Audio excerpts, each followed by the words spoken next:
ये है योग यात्रा, ये संयोग यात्रा, ये है योग यात्रा।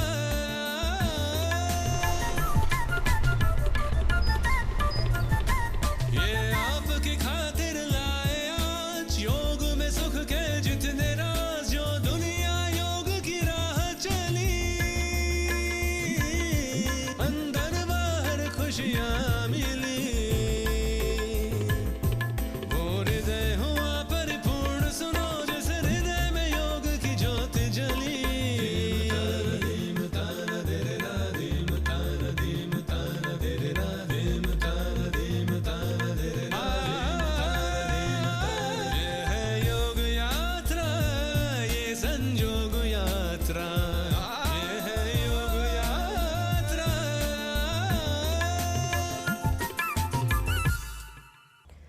नमस्कार।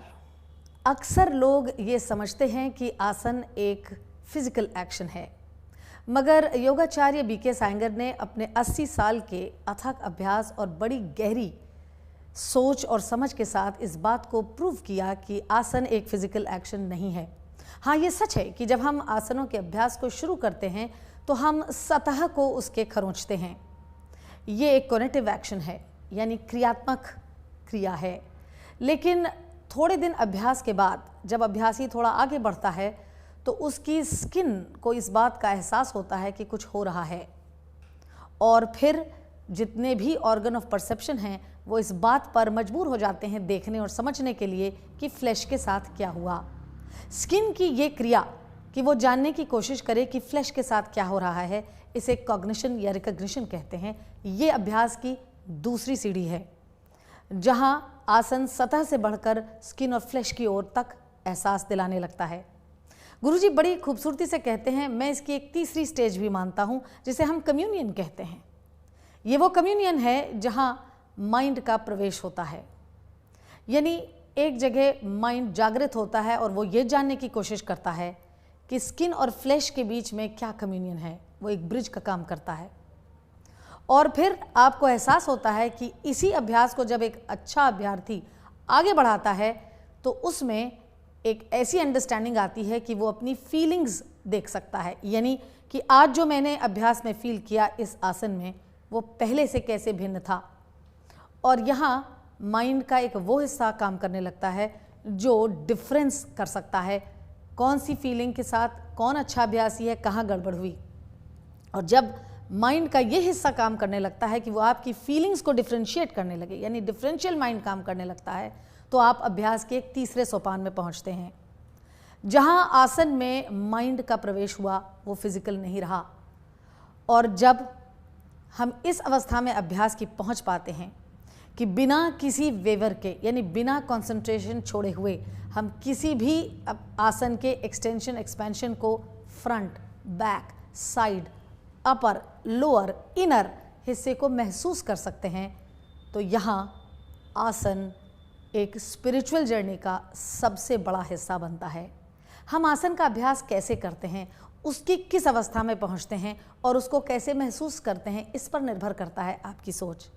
हमारा प्रयास है कि हम आपको ऐसे अभ्यास के तरीके बताएं कि आप भी उस सोपान तक पहुंच सके जहां आसन फिजिकल ना रह जाके सिर्फ मेंटल रहे और आपकी स्पिरिचुअल यात्रा का एक बहुत बड़ा और बहुत ही अच्छा हिस्सा बन सके। श्रृंखला के इस भाग में हम आपको सर्वांगासन के वेरिएशन सिखाने वाले हैं, तो चलिए हम देखते हैं सर्वांगासन के वेरिएशन।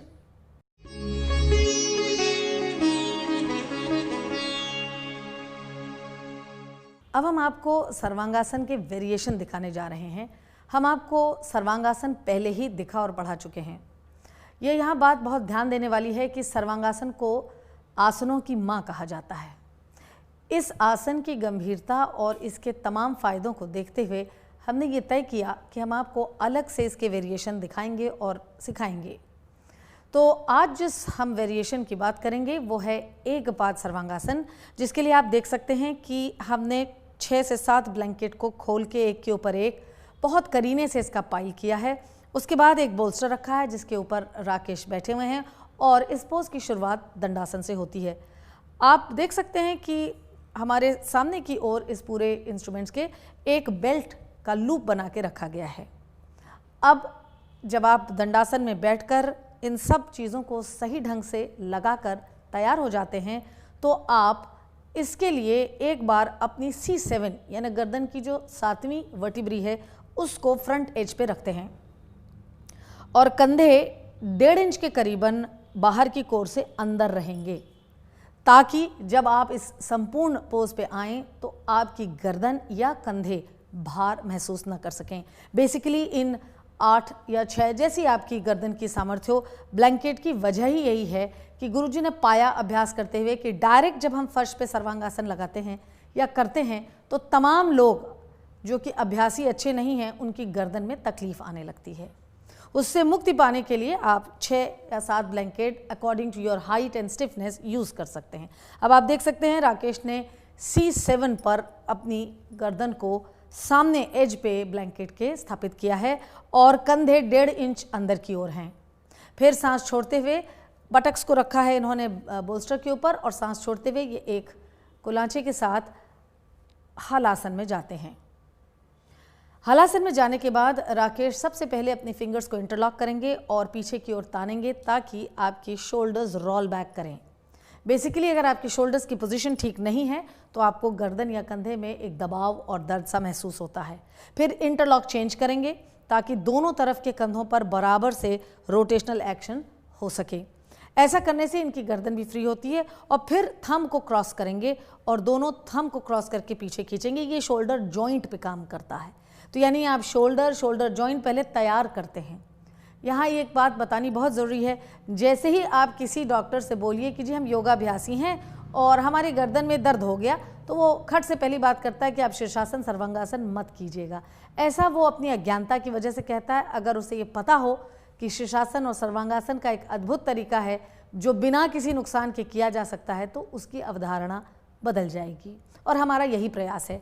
तो आप देख सकते हैं कि शोल्डर जॉइंट हमने अच्छे से फिक्स किए। यही क्रिया आप दूसरे थंब से करेंगे यानी change your cross of the thumb. और ये हो जाने के बाद एक बेल्ट जो इन्होंने रखी है बगल में उसके लूप को खोल के अपनी दोनों कोहनियों पर लगाएंगे। याद रखिए कि ये लूप की चौड़ाई आपके 2 कंधों की चौड़ाई के बराबर होनी चाहिए। तो आप पहले से ही वो लूप को नाप के रखेंगे जो आपके कंधे की चौड़ाई के बराबर हों। फिर आपने ये बेल्ट एग्जैक्टली अपनी एल्बो पे पहननी है, ना ऊपर ना नीचे, और अपने दोनों हाथ की हथेलियों को जितना नीचे ले जा सके। अच्छा होगा कि आप 11th और 12th रिब तक अपने हाथ को ले जा सकें, यानी कि आखिरी रिब्स जिसे हम फ्लोटिंग रिब्स कहते हैं वहाँ पे आप अपनी हथेलियों को फिक्स करें। एक और बात ध्यान देने की है कि इसमें आपकी हाथ की उंगलियां राकेश करके दिखाएंगे डायगनली फेस करेंगी एक दूसरे को, सीधा हाथ नहीं रखेंगे। और उसकी वजह है आपकी जो पीछे की रिब्स हैं वो भी डायगनली आती हैं, तो ये नेचुरल मूवमेंट को सपोर्ट कर रहा है। तो आप देखें कि गुरुजी के अभ्यास की क्या गहराई होगी कि उन्होंने इस बहुत खास बारीकी को ध्यान से न केवल अपने पास समझा बल्कि दूसरों को समझाया भी। ये एक बार हो जाने के बाद कि आपने अपने हाथों को, गर्दन को और कंधे को हलासन में ले जाके अच्छे से फिक्स कर लिया, then you are in the safe position. यहाँ से फिर आप एक एक पैर करके सर्वांगासन में जाएंगे और अपने को स्थापित करेंगे। एक क्या बात बहुत ध्यान देने वाली है, अगर आप देखें तो राकेश ने अपने दोनों पैरों को ताना है, एक्सटेंड किया है और मेटाटार्सल्स जो हैं सीलिंग की ओर फेस कर रही हैं। इसके अलावा आप ध्यान से देखिए कि उन्होंने अपनी चेस्ट को कितने अच्छे से वाइड किया है और खोला है। हाथ की पोजीशन ये पूरा तय करती है कि आप अपनी चेस्ट खोल सकते हैं या नहीं। ये बहुत एक ध्यान देने वाली बात है कि अगर आपने सर्वांगासन को ठीक से नहीं किया या आपको लगा कि हम अगर कंधे पे खड़े हो गए तो ये सर्वांगासन है, तो इससे बड़े नुकसान होते हैं। एक तो आपके कंधे और गर्दन पे जोर पड़ता है और दूसरा ये कि साइनो ऑरिक्यूलर नोड, ऐसे नोड कहलाता है जो हार्ट के ऊपर एक छोटा सा नोड है जो आपके इलेक्ट्रॉनिक इम्पल्स को लेता है, तो वो उस पर बहुत भार आता है। तो वो भार आना तो आपके हृदय के लिए अच्छा नहीं है। ये तो कॉन्ट्ररी हो गया। हकीकत में सर्वांगासन, हलासन, शीर्षासन ये जीवनदायिनी पोजेज है। तो आप इसलिए अपने हाथ की पोजीशन ज़रूर ध्यान रखेंगे कि लोअर मोस्ट जो रिब्स हैं उस पर लगा रखेंगे और उसकी स्किन को मसाज करते हुए अपनी बैक बॉडी को उठाएंगे। आप देख सकते हैं राकेश ने बहुत बेहतरीन तरीके से अपने चेस्ट को खोल रखा है। उनका चेहरा कहीं से भी लाल काला नहीं पड़ रहा है, यानी कोई बॉडी का वेट उनके चेहरे या गर्दन या माइंड पे या ब्रेन पे नहीं पड़ रहा है। जब आप इस अवस्था में आ जाएं तब आप एक एक करके अपने पैर को सामने लाएंगे और इस इम्प्रोवाइजेशन को हम कहते हैं एक पाद सर्वांगासन। एक पैर राइट पैर आप आगे लाएंगे टाइट करते हुए। ध्यान देने वाली बात यह है कि राइट लेग की बैक ऑफ द हील को एक्सटेंड करेंगे और राइट फ्रंटल थाई को आप उठाते चलेंगे। अगर आप राकेश की तरह पैर के अंगूठे को नीचे तक टच कर सकते हैं बहुत अच्छी बात है, नहीं कर सकते हैं राकेश आधी दूरी पे जाइए तो आप पैर को उठाएंगे और एक पाद सर्वांगासन इस हाइट पे भी किया जा सकता है। एक पाद सर्वांगासन आपकी किडनीज के लिए बहुत ही कारगर पोज है। इसके अलावा इससे आपकी जो स्टमक की क्लियरेंस है वो बहुत अच्छी होती है और आपकी मांसपेशियों में बहुत ताकत आता है। आप सांस लेते हुए अपने पैर को वापस ले जाइए सर्वांगासन में और यही क्रिया आप दूसरे पैर से भी कर सकते हैं और करनी ही चाहिए क्योंकि बॉडी इज बायलैटरल सिमेट्रिकल। फिर आप सर्वांगासन में स्टेबल होने के बाद पुनः हलासन में आते हैं और एक बार हलासन में स्टेबिलिटी आ जाए तभी अपने हाथ की बेल्ट खोलेंगे, बेल्ट निकाल देंगे और अपने दोनों हाथ से इन्वर्टेड कप शेप बनाएंगे और पैर मोड़ के अपने बटक्स को इसी पे लाके रखेंगे ताकि आपके बटक्स को चोट ना लगे या आपकी स्पाइन में झटका ना आए। एक बार उतरने के बाद या तो आप स्लाइड ऑफ कर जाएंगे सर की तरफ या दाईं करवट लेके भी आप इस पोज से बाहर आ सकते हैं। तो इस तरीके से आपने देखा एक पाद सर्वांगासन।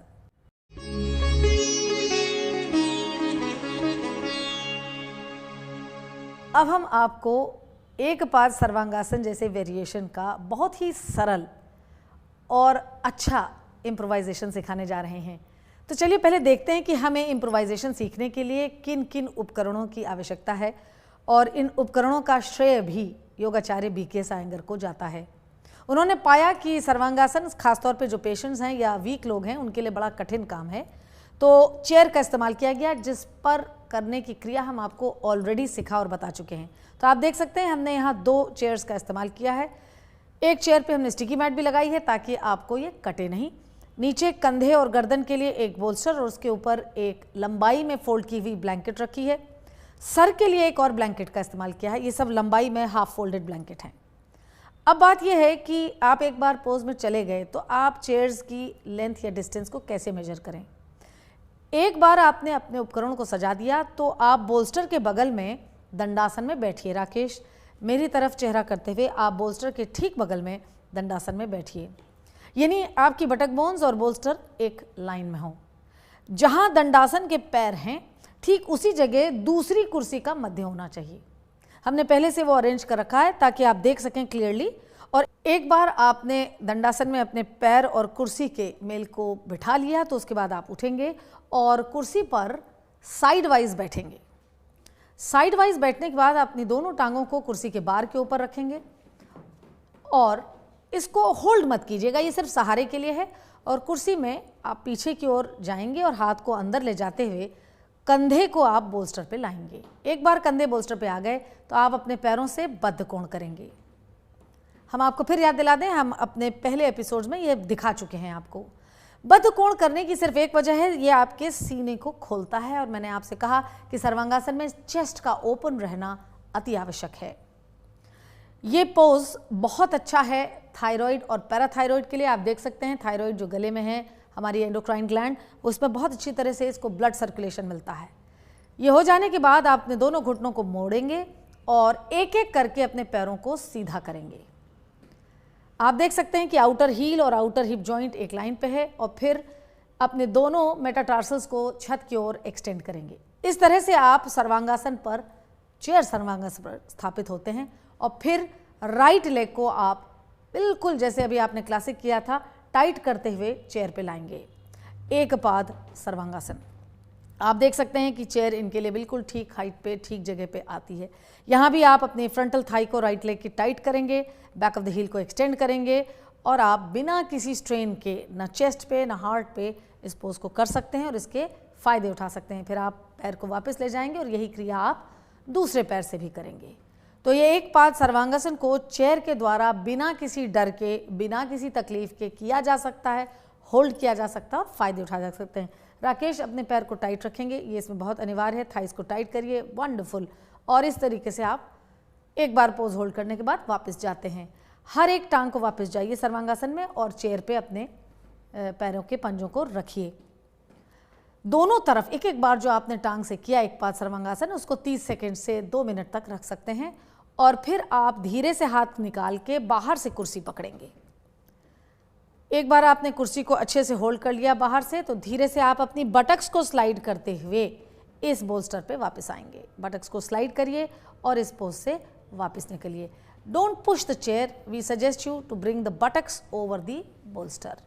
इस तरह से ना आपको चोट लगती है और आप वापस उतरने की प्रक्रिया में आ जाते हैं। और फिर यहाँ से आप दाईं करवट लेते हैं, पैरों को बाहर निकालते हैं और सर्वांगासन जो आपने चेयर पे किया एक पाद, उससे बाहर निकल आते हैं, ताड़ासन में खड़े हो जाते हैं।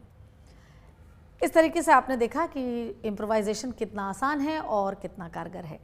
चलिए अब हम एक दूसरे आसन को आपको सिखाने जा रहे हैं जो भी बहुत इंपॉर्टेंट रोल प्ले करता है प्रैक्टिस में। उसे कहते हैं सेतुबंध सर्वांगासन। चलिए देखते और सीखते हैं सेतुबंध सर्वांगासन।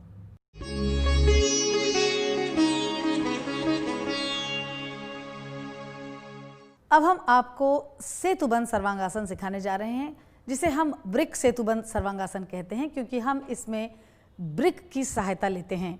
ऐसा करने से ये बहुत ही दुष्कर पोज बहुत आसान हो जाता है। तो आप देख सकते हैं कि हमने एक स्टिकी मैट बिछाई है और 2 ब्रिक्स जो वुडन ब्रिक्स हैं उनको दीवार से जोड़ा है बड़े करीब से। और एक ब्रिक संदीप के हाथ में है जिसे वो आपको दिखाना चाहेंगे कि इसका जो टॉप सरफेस है, संदीप इसका टॉप सरफेस दिखाएं। ये जो टॉप सरफेस है इसको आप अपनी टेलबोन के नीचे इस प्रकार से फिक्स करेंगे जब वो समय आएगा। लेकिन आपके लिए ये जानना जरूरी है कि इसकी पोजीशन और किस एरिया में इसको लगाया जाता है। फिर आप दंडासन में बैठेंगे और अपनी इस ब्रिक को अपने राइट हैंड साइड पे रखेंगे। दंडासन में आप जब बैठें तो अपने पैरों के पंजों को ब्रिक से या दीवार से बिल्कुल जोड़ के रखें और फिर लेट जाएं पीठ के बल फर्श पे। जब आप लेट जाते हैं तो आप अपने पैर मोड़ के ज़रा दीवार के करीब जाएंगे ताकि आप वो एक डिस्टेंस बनाएं जो ऑप्टिमम है आपके शरीर को उठाने के लिए। फ्लैट लेटा हुआ आदमी अपने को पूरा नहीं उठा सकता, उसके लिए ज़रूरी है कि वो पैर मोड़ेगा और शरीर की लंबाई को छोटा करेगा। इसलिए हम आपको ये राय देते हैं कि आप करीब से करीब दीवार के जाइए और शिफ्ट कीजिए संदीप, ताकि आप जब उठें तो आपको दिक्कत ना हो। उसके बाद अपने बटक्स को सही ढंग से उठाने के लिए और टेल बोन और बटक बोन को शरीर के अंदर मूव कराने के लिए आप एक एक्शन करते हैं जिसमें आप अपने एंकल्स को पकड़ते हैं और ये चतुष्पाद आसन का एक हिस्सा है और आप अपने बटक बोन और टेल बोन को सांस छोड़ते हुए उठाते हैं। ऐसे आप 2-3 दफ़ा इसको ऑसिलेट करते हैं ताकि आपके पीठ में कैच ना आए और वो हिस्सा मोबाइल हो जाए। तो oscillate yourself like this by holding the ankle so that your tail bone buttock bone are ready to receive the brick. फिर आप इस ब्रिक को उठाएंगे और इसको वर्टिकली प्लेस करेंगे टेल बोन के नीचे। इसका कुछ हिस्सा सैक्रम पे भी आएगा और इस तरीके से आप इस पोजीशन को फिक्स कर देते हैं। सेतुबंध में क्लासिक सेतुबंध जो बहुत कठिन है उसमें आप बिना किसी ब्रिक रखे अपने बॉडी को इस तरीके से फर्श के पैरेलल फिक्स करते हैं। यहाँ एक बार आपने फिक्स कर लिया तो आप अपने हाथों को इंटरलॉक करेंगे, हाथ की उंगलियों को, और एक्सटेंड करेंगे। यदि आपके कंधे बहुत स्टिफ हों तो आप अपनी छोटी उंगलियों को खोल दीजिए और उसको भी लंबाई में एक्सटेंड कीजिए सो दैट आउटर रिस्ट ज़मीन को छूने लगे। ये एक पैरामीटर है जिससे मालूम चलता है कि आपने शोल्डर्स ठीक से घुमाए। फिर आप एक एक करके अपने पैरों को ब्रिक के ऊपर रखेंगे और जब आप ब्रिक पर रख लें एड़ी और नीचे ले जाइए और दूसरे ब्रिक के ऊपर भी रख लें और आपको लगे कि नहीं ये अभी थोड़े एडजस्टमेंट की ज़रूरत है तो आप अपने हाथ खोलेंगे, ब्रिक को पकड़ेंगे और ब्रिक के साथ आगे पीछे चलेंगे ताकि जब आप पैर खोलें यानी अपने घुटने सीधे करें तो आपकी ब्रिक ठीक पोजीशन पे आ सके। इवेंचुअली आपको अपने नी स्ट्रेट करने हैं। नी पुश कीजिए संदीप पूरी तरीके से। Very good, excellent. यदि आपके पीठ में दर्द है, लंबर में पेन है, तो दोनों पैर के अंगूठे जोड़िए और पैर की एड़ियां फैला दीजिए। यदि नहीं तो आप दोनों पैर के पंजों को एक साथ जोड़कर भी रख सकते हैं। Can you do that? Exactly. And keep pushing your thighs backward, keep pushing your knees backward so that your legs are straight. आप देख सकते हैं ये सेतुबंध जो ब्रिक पे किया गया है, ये कितना कारगर आसन है। इसमें भी आपकी थायराइड और पैराथायराइड जो ग्लैंड्स हैं एंडोक्राइनल, उन पर बहुत अच्छा असर होता है।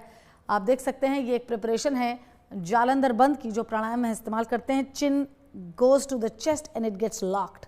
तो यहाँ जो सर्कुलेशन इस वक्त थायराइड और पैराथायराइड ग्रंथियों पे हो रहा है वो उसकी सेहत के लिए, उस ग्रंथियों की सेहत के लिए बहुत आवश्यक है। चेस्ट पूरी तरह से खोला हुआ है। ये पोज हाइपर स्ट्रेस कंडीशन के लिए, बैक एक के लिए और लिवर, स्प्लीन, किडनीज इस पे काम और पेनक्रियाज पे काम करने के लिए कारगर पोज है। निकलने के लिए इससे आप पहले अपने हाथ खोलेंगे, पैरों को नीचे लाएंगे और ब्रिक पकड़ के उसको ज़मीन पे हॉरिजॉन्टली प्लेस करेंगे। 2-3 दफ़ा फिर एंकल पकड़ के आप अपने बटक्स को ऊपर नीचे करेंगे सो दैट अगर कहीं स्टिफनेस आ गई हो तो वो भी मोबिलाइज हो जाए। और आप देख सकते हैं कि जब संदीप नीचे आएंगे तो ये ब्रिक हॉरिजॉन्टली प्लेस्ड है और इस पर आप अपने सैक्रम को रेस्ट कराएंगे। Knees should be together and feet apart. अब आप अपने हाथ छोड़ सकते हैं। पूरी तरह निकलने के लिए आप 30 सेकेंड इसमें ब्रिक पे अपनी सैक्रम को रेस्ट होने दीजिए और फिर ब्रिक को धीमे से निकाल के अपनी दाईं ओर रख लीजिए और एक बार लंबर और सैक्रम को फिर रेस्ट करने दीजिए। इस तरह से अगर कोई भी ज़रा सा भी स्टिफनेस का हिस्सा होगा तो वो बिल्कुल ठीक हो जाएगा और फिर आप धीरे से दाएं करवट ले सकते हैं और अपनी पोज से धीमे से वापस आ सकते हैं और फिर से दंडासन में बैठ जाएंगे।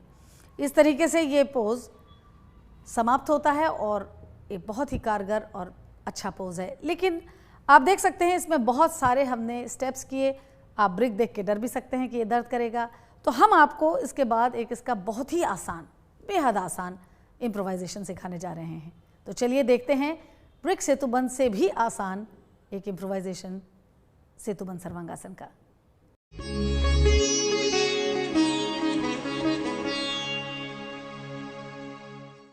अब हम आपको सेतुबंध सर्वांगासन का एक बहुत ही आसान इम्प्रोवाइजेशन सिखाने जा रहे हैं, जिसमें आप देख सकते हैं कि एक बोल्स्टर वर्टिकली रखा है। राकेश इस पर बैठेंगे और कुछ इस तरीके से दंडासन में बैठेंगे कि उनकी डॉर्सल स्पाइन लेटने के बाद बोल्स्टर के फ्रंट एज को काटे। पैर मोड़िए और इस बोल्स्टर पर लेट जाइए। आपके कंधे, गर्दन और सर जमीन पे होना चाहिए। दोनों पैर सीधे रहेंगे, तने रहेंगे और हाथ छत की ओर घूमे रहेंगे। आप देख सकते हैं ये बिल्कुल सेतुबंध सर्वांगासन की ही तरह आपके चेस्ट को खोल रहा है, आपके शरीर पर वैसा ही काम कर रहा है। ये एक बहुत अच्छा और आसान तरीका है इस पोज को करने का। ये एक रिजुविनेटिंग पोज है। इसे ज़रूर करें या सर्वांगासन से पहले या सर्वांगासन और हलासन के बाद में, और इसे ज़रूर करें, करना ना भूलें। निकलने के लिए आप पैर मोड़ेंगे और धीरे से आप सर की तरफ सरकेंगे और राइट टर्न करेंगे। एक बार राइट टर्न कर लिया तो उठ के आप पुनः दंडासन में बैठ जाएंगे। इस तरह से आप बहुत आसानी से इम्प्रोवाइजेशन कर सकते हैं। हमें यकीन है कि आप हमारे इन इम्प्रोवाइजेशन से बहुत ज़्यादा कुछ सीख पा रहे हैं और अभ्यास कर सक रहे हैं।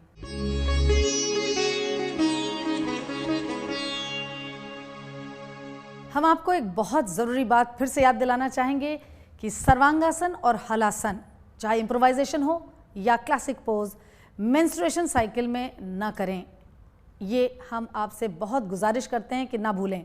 लेकिन सेतुबंध सर्वांगासन और उसका इम्प्रोवाइजेशन आप बड़ी आराम से कर सकते हैं, बल्कि करने भी चाहिए, क्योंकि एक बहुत ही अच्छा रिजुविनेटिंग पोज है। आपसे हमारी फिर मुलाकात होगी, तब तक के लिए नमस्कार।